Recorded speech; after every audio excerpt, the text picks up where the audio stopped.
Yo empecé en la fotografía en el Pleistoceno, o sea, hace ya bastante tiempo, pues aproximadamente 50 años. De hecho, todavía conservo mi primera licencia fiscal en el año 1977 y tengo también el carné, el primer carné de fotógrafo profesional que me concedió, para que os hagáis una idea, el Sindicato Vertical, algo que hoy en día mucha gente ni sabe de qué se trata. Quiero decir con esto que yo empecé muy joven, a los 21 años yo ya era profesional y desde entonces hasta acá siempre he vivido de la fotografía, ha sido mi única fuente de ingresos y de mantenimiento de mi familia, algo que ya empieza a ser casi una odisea hoy en día. Pero bueno, ha sido una profesión para mí lógicamente fundamental en mi vida, pero por otro lado me ha aportado muchísimas cosas, pero muchísimas cosas positivas y algunas negativas también. De hecho, la profesionalidad me llevó en un momento dado, aunque empecé en el mundo de la fotografía intentando hacer reportajes de prensa, que nunca conseguí avanzar en esa línea, terminé haciendo fotografía de moda, publicidad editorial, reportajes editoriales. De hecho, trabajé en un montón, colaboré con muchísimas revistas y terminé al final en el mundo publicitario, pero más por una cuestión familiar que por una cuestión personal. La familiar era que tenía que ocuparme de mis hijos y era incompatible completamente con una profesión que me tuviese entrando y saliendo constantemente, mientras que la publicidad me permitía fotografiar o tener montajes y atender al mismo tiempo a mis hijos, puesto que vivíamos en el estudio. Entonces esa vida de aprender a vivir con el trabajo permanentemente en tu casa y hacer de tu casa el lugar de trabajo ha sido un aprendizaje que hoy en día, que se habla tanto de teletrabajar, de trabajar en casa, para mí no me ha resultado nada complicado, al revés, ha sido algo casi inherente a mi forma de vivir. Y bueno, esa ha sido un poco mi trayectoria. Al final dejé la publicidad, afortunadamente, digo afortunadamente porque la publicidad me aportó mucho, pero también me robó mucho. Me robó sobre todo mi ser más creativo. La publicidad es una profesión que yo sé que esto va a sonar muy fuerte para alguna gente, pero es una profesión de mentirosos. Se miente muchísimo en publicidad, se miente para vender, se miente para que la gente compre ese objeto que no necesita o que quizá no necesite, o hacer necesario algo que es superfluo. Entonces eso me supuso una carga bastante importante durante un tiempo, que me llevó a la pintura, me llevó a dejar la fotografía personal durante un tiempo y al final volver otra vez a la fotografía, pero con una mirada muchísimo más limpia. De tal forma que hoy en día solamente me dedico, ya no hago nada de publicidad y me dedico exclusivamente a la fotografía personal, a mi fotografía más personal, más de autor. Y bueno, doy clases, doy talleres, doy clases sobre todo de lenguaje fotográfico, que me interesa mucho más que la pura técnica, que está muy bien. O sea, yo la técnica me parece que es fundamental para cualquier práctica artística, pero siempre que no te domine esa técnica, que no te domine, sino que tú seas capaz de dominar la técnica y usarla en tu propio beneficio. Y eso más o menos es lo que he sido y lo que soy ahora mismo. Y ahora en realidad soy un adolescente con muchos años encima, pero un adolescente en el sentido de que he recuperado, una vez que ya mis hijos pues son independientes, yo tengo incluso un nieto, pero no tengo esa carga familiar que tenía en otros momentos de mi vida. Bueno, carga, no me gusta lo de carga porque yo lo he hecho con absoluto placer y con absoluta dedicación, pero sí que me ha limitado muchísimo en mi trayectoria personal, el tener que estar dedicado a una familia, evidentemente. Pero hoy en día me puedo dedicar plenamente a mi tarea, a mi trabajo personal, y estoy recuperando muchas cosas y sobre todo mantengo muchas ilusiones vivas todavía.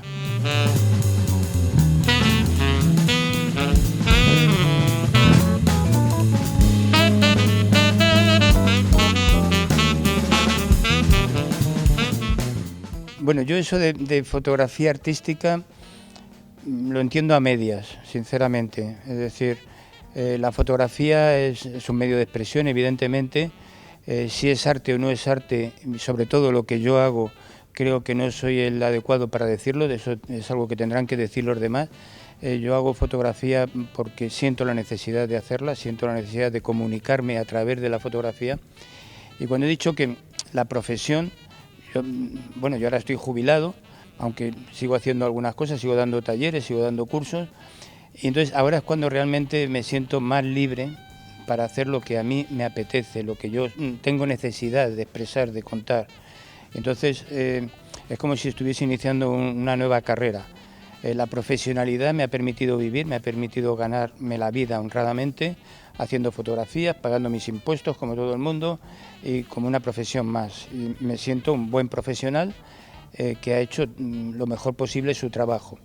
Pero es cierto que esa profesionalidad, lo que decía antes, me supuso el tener que hacer las fotos que los demás querían, los que los demás necesitaban, sobre todo en publicidad. En publicidad no estás haciendo nunca tus fotografías, estás haciendo las fotografías que otro necesita para una determinada función, para cumplir una determinada función.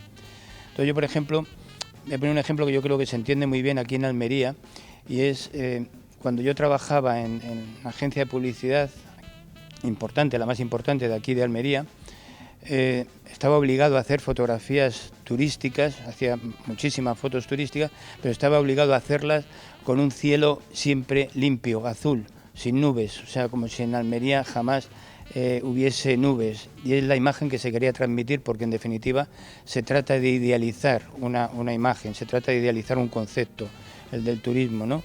Entonces, en mi fotografía personal, cuando fotografío el paisaje de Almería, casi siempre hay nubes. Estas fotos que he sacado ahora de entre olas, que se han expuesto en el paseo, veréis que hay bastantes fotos con unas nubes, a veces tormentosas incluso, y yo creo que es un poco una reacción que he tenido a esa práctica o a esa imposición de ficcionar la realidad, ¿no? De convertir la realidad en algo idealizado, en algo ficcionado, que no existe realmente, es decir, no existe ese azul permanente. Hay días que llueve, hay días que hay viento, hay días que suceden las cosas de otra manera. Pero bueno, esa es la función también del turismo, ¿no? Hacer que se conozcan los países de una manera absolutamente idealizada, no real. Esa es otra historia, por eso yo distingo mucho entre el turista y el viajante. El viajante es el que conoce los sitios, el turista es el que va a hacerse fotos a los sitios.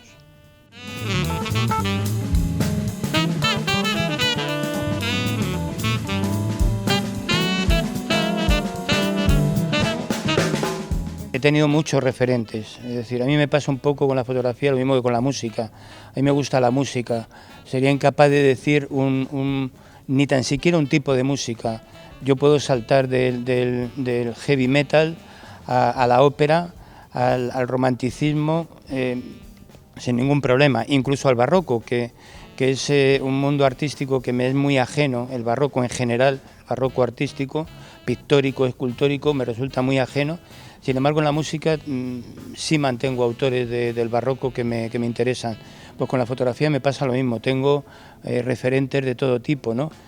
Si me retrotraigo en el tiempo, Ansel Adams fue un gran referente, un importante referente. Steichen habló de los clásicos, pero luego he ido pasando por otros muchísimos autores hasta descubrir a Francesca Boldman.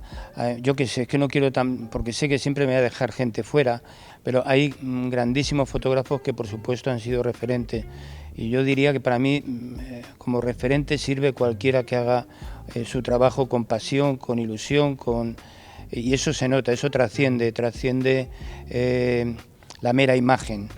Cuando un trabajo tiene realmente una profundidad, yo creo que se va quedando en el tiempo. A mí me pasó una cosa muy curiosa con mi propio trabajo que me ha hecho reflexionar mucho, ¿no? Cuando monté la exposición Vidas Encontradas con la Fundación Ibáñez Cosentino, que se montó aquí en el museo de al lado de la estación, tuve que revisar todo mi archivo de negativos para sacar un trabajo que tuviese una cierta unidad, ¿no? Y entonces me di cuenta que tenía fotos que se mantenían muy bien a lo largo del tiempo, mantenían el paso del tiempo y eran válidas entonces y eran válidas ahora. Y eso creo que es lo importante, es decir, a mí me importa mucho las fotos que sigan siendo válidas, que sigan emocionando a alguien. A mí lo que más me puede gustar es que alguien cuando ve una foto se sienta emocionada. En la exposición esta de Entre Olas, yo sé que ha habido gente que no le ha gustado, que le ha parecido aburrida, que le ha parecido sosa, pero yo me quedo con lo que le dijo la hija de Estela, que vosotros conocéis también, de Estela García, pues Kira, que es su hija, por lo visto estaba emocionada con las fotos y le ha hecho venir más de una vez a ver la exposición. Pues me quedo con eso. A mí eso es mucho más importante que la opinión de cualquier crítico o la opinión de, hombre, que está muy bien, que los críticos y los profesionales valoren tu trabajo, pero me quedo mucho más con eso, me parece muchísimo más importante.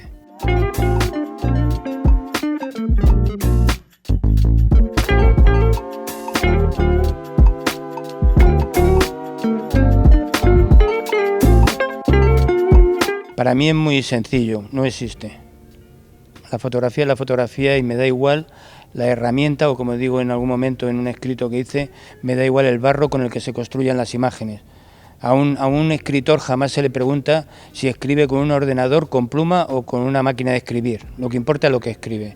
Entonces a mí me da absolutamente igual, porque además son debates estériles e incluso falsos. Hay mucha gente que sigue trabajando en analógico con absoluta pasión por lo que están haciendo, y hay también gente que hace fotografía analógica por postureo, porque mola, porque se lleva, porque hay una cierta tendencia, y a mí eso en realidad me da igual. Yo puedo utilizar cualquiera de las dos herramientas, me siento muy cómodo en digital, igual en analógico. Lo que pasa es que yo, por ejemplo, pues no añoro el laboratorio, sinceramente. Yo no tengo añoranza de laboratorio porque me he pasado media vida viviendo en el laboratorio con una mascarilla puesta, que ahora todos la llevamos por pandemia, pero yo la he llevado porque estaba oliendo y aspirando vapores que a veces son bastante perjudiciales. Me he pasado viviendo muchos años en que entraba al laboratorio cuando todavía no había salido el sol y salía del laboratorio por la noche cuando ya se había puesto, y solamente entre medias salía un ratillo para comer. Entonces, teniendo esa experiencia, yo particularmente no tengo esa añoranza. Sí es verdad que reconozco la ilusión que me hizo la primera vez que vi salir una foto en el revelador, que he disfrutado muchísimo, que he tenido un laboratorio bastante completo, muy importante, y que incluso en su momento parte de ese laboratorio lo tiene otra gente que lo sigue ejerciendo y sigue practicando con ese laboratorio. Pero para mí ahora el laboratorio es el ordenador con el que sigo trabajando y sigo utilizando algunas de las técnicas que en definitiva son casi las mismas. Yo mi blanco y negro, que mucha gente dice es que tu blanco y negro tiene un toque muy particular, muy especial, y creo que es los años que me he pasado en el laboratorio, precisamente en el laboratorio químico trabajando. Cuando he dado algún curso, algún taller de blanco y negro, siempre cuento lo mismo, aunque sean 3 días o 4 días, me pongo en 1 hora y media, les cuento todo mi manera de trabajar, y a partir de ahí digo, ya se ha acabado. O sea, el resto del curso os podéis ir porque no voy a contar nada nuevo. ¿Cómo? Es que no hay, es que no hay ningún secreto, no hay. El único secreto, si es que lo hay, son los 50 años o los 40 años que me he pasado en un laboratorio. Es decir, ¿por qué tomo esta decisión y no otra a la hora de trabajar una imagen? ¿Por qué trabajo de esta manera y no de otra, con una determinada imagen y no con otra? Eso ya es lo más complicado, porque eso ya es la experiencia de muchos años la que te hace tomar las decisiones adecuadas con una imagen nueva. Pero la técnica, en realidad Photoshop, si os fijáis, tiene los mismos fundamentos en cuanto a fotografía, no hablo de diseño, de otras cuestiones.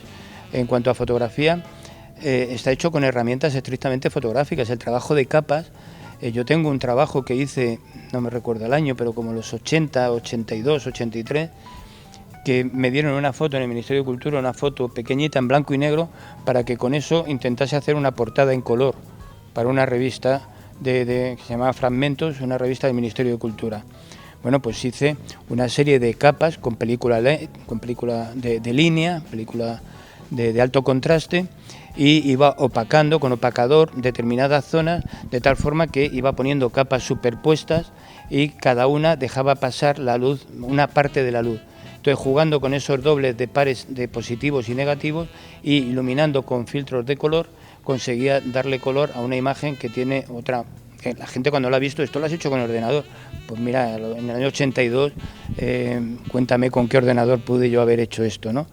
Entonces, en definitiva, para mí, una vez que comprendí el fundamento de la técnica digital, del procesado en Photoshop me ha resultado muy sencillo, me he adaptado muy fácilmente porque sigo utilizando las mismas herramientas.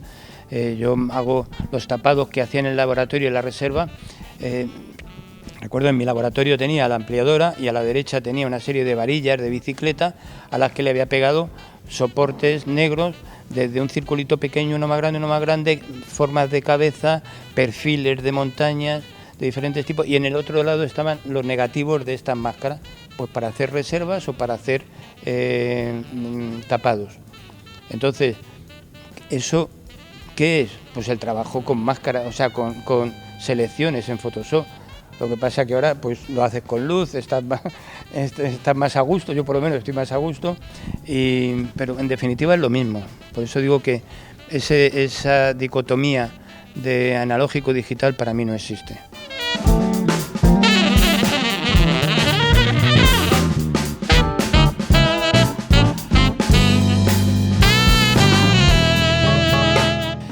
Yo vengo educado ya, o sea, yo he llegado al digital educado, esa es la gran diferencia, ¿no? Que ya he llegado con los deberes hechos, ¿no? Entonces ahora, por ejemplo, hay una cosa, un debate, volviendo al blanco y negro color, pues claro, antes tú tenías que elegir, antes de salir a la calle tenías que elegir, o me llevo película en blanco y negro o me llevo color, o me llevo dos cámaras, una con blanco y negro, otra con color. Y yo siempre, cuando doy cursos, siempre intento explicar a la gente o fijar varios conceptos. Una, sal a la calle sin cámara a hacer fotos. ¿Cómo? Pues mira, hazte un rectángulo con una ventanita, ¿vale? Y te llevas esa ventana y empiezas a mirar con un ojo, porque la cámara tiene un ojo, no tiene dos. Nosotros miramos con dos ojos y nos da una visión estereoscópica y nos da sensación de profundidad. Un ojo no. Un ojo te obliga a encuadrar, a mirar, a acercarte y es un angular, lo alejas y es un tele.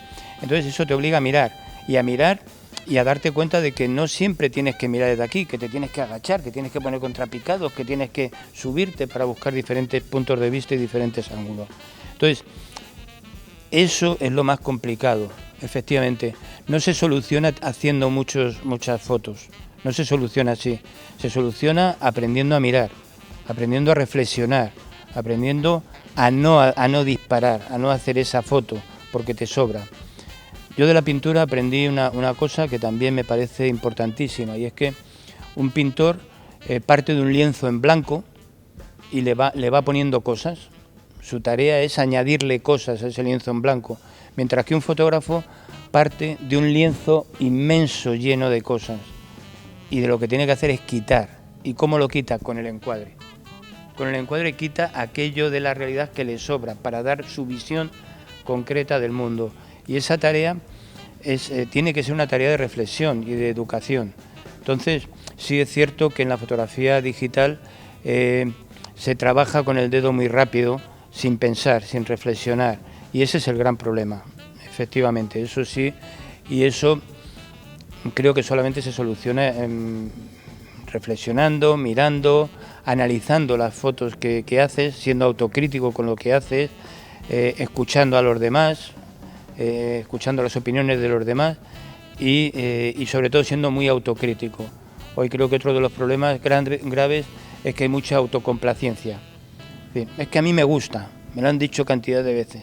Oye, mira, no, tu foto no funciona por esto, tu foto tiene estas carencias. Ya, pero es que a mí me gusta. Bueno, explícame por qué.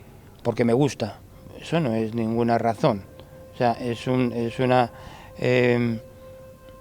banalización al final. Creo que hay que tener un criterio para saber por qué te gusta. Yo en las clases siempre también les digo lo mismo a mis alumnos. O sea, a mí me puede servir absolutamente todo lo que hagas, todo. Me pueden servir fotos movidas, desenfocadas, trepidadas, desencuadradas, movidas, cualquier técnica, cualquier manera de trabajar me sirve.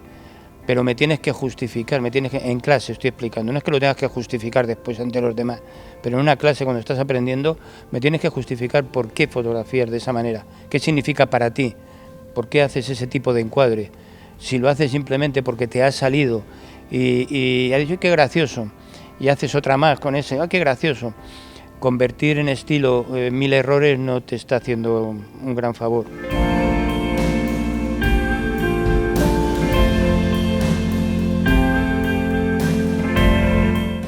Mi compañera Nicole está ahora mismo está publicando un blog que se llama El Manantial del Tiempo, y estamos hablando y reflexionando ahora sobre esto. En su última entrada, de hecho, hay una foto mía en la que he hecho ese ejercicio de fragmentar el tiempo, además. Es decir, evidentemente que como fotografía documental se trata eso no me gusta tampoco el concepto de capturar, ¿no? de reflejar un momento, un instante que sea capaz de transmitir una serie de emociones o de circunstancias de una determinada realidad o de un fragmento de esa realidad.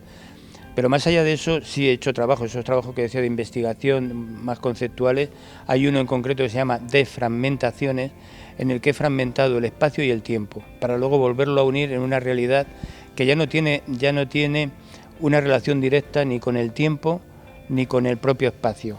Es decir, cuando tú entras en la pirámide la gran pirámide del Louvre, ¿no? Y te pones debajo y empiezas a mirar, y claro, empiezas a ver en todas direcciones de cómo meto yo esto en una sola imagen, en un cuadrado. Y es cuando empecé a fragmentar. Me acordé del trabajo de David Hockney, no me acordaba cómo se llama, en el que hacía fotos de fragmentos de la realidad y luego los unía, dando una realidad nueva, una especie de cubismo fotográfico, por decirlo de alguna manera. Entonces empecé a hacer ese trabajo, ¿no? De fragmentar y de reunir esas imágenes en una nueva composición que se alejaba bastante de esa realidad que se le supone a la fotografía. Y el tiempo también. Es decir, si yo te fotografío esta escena ahora que estáis vosotros delante de mí con las cámaras, hago una foto y luego hago otra foto en la que tú te has levantado y luego hago otra foto en la que tú te levantas y él se sienta, y esa foto de una determinada manera, puede desaparecer la mitad de tu cuerpo y el otro se ha desvanecido porque el tiempo ha desaparecido. Has unido diferentes instantes en una sola imagen.